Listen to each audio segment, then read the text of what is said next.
So I'm going to show some bugs and glitches I found in the Emperor's New Groove. Obviously none of them are particularly useful to a speedrun of the game, because otherwise they would be in my run, but hopefully someone can take these and make them more useful. So the first one is in Mountain 2, and this actually saves 7 seconds. I don't use it in my run though because it's very inconsistent.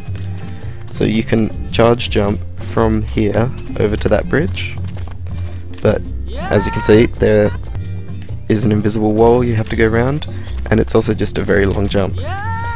It's very hard to make. So I've set up in the perfect position here. You pretty much have to be on the last pixel before you fall. See?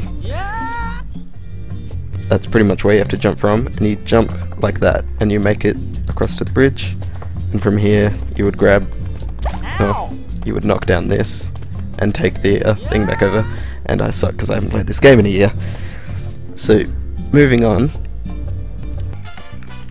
this is Village 1, and I'm going to show you how to clip into walls or through walls with a vase. So you just stand between the vase and the wall and roll, and you go right through. This is the easiest example. Most other clipping through is a lot more difficult.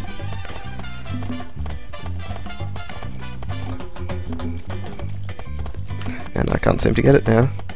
I think there's a bit of camera angle involved too. See, I switched the camera angle and I got through straight away.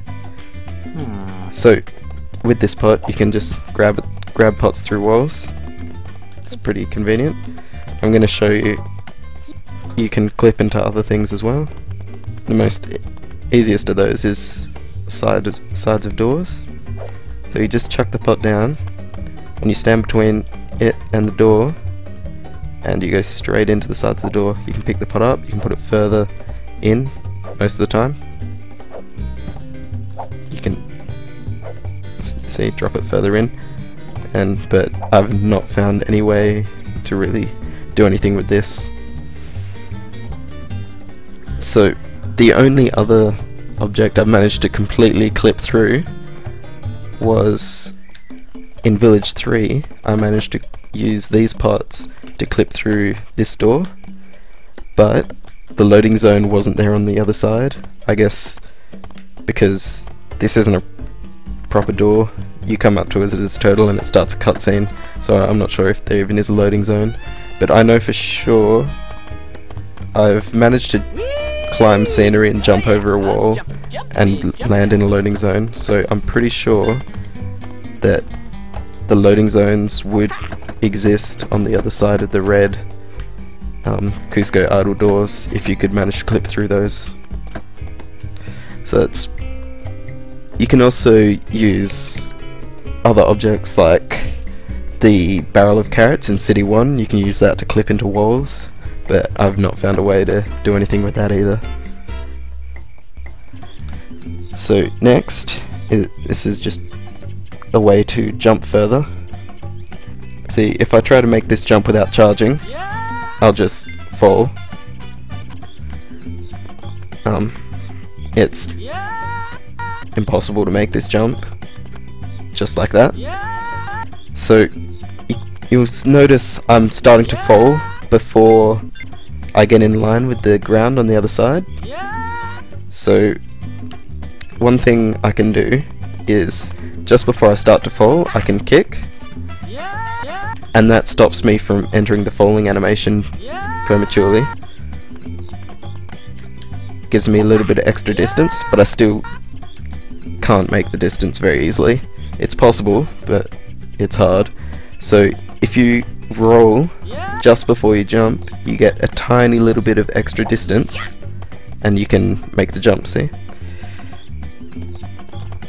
So I haven't really found any practical application for that, because it's a lot easier to just charge jump over all the gaps. But if you don't have any charge, it's a useful backup strat. The only other place I found this charge to be useful, or this extra jump to be useful, is in, I think this is Jungle Day 3. So normally you'd charge jump over that gap, but you see I don't have any charge left, so instead I can... First I'll just prove you can't quite make that as a normal jump, but you can roll jump. You don't even have to kick on the other side, that was just habit. So you roll jump straight over the end. And yep, that's it for all the bugs and glitches I found. So hopefully you can find use with those.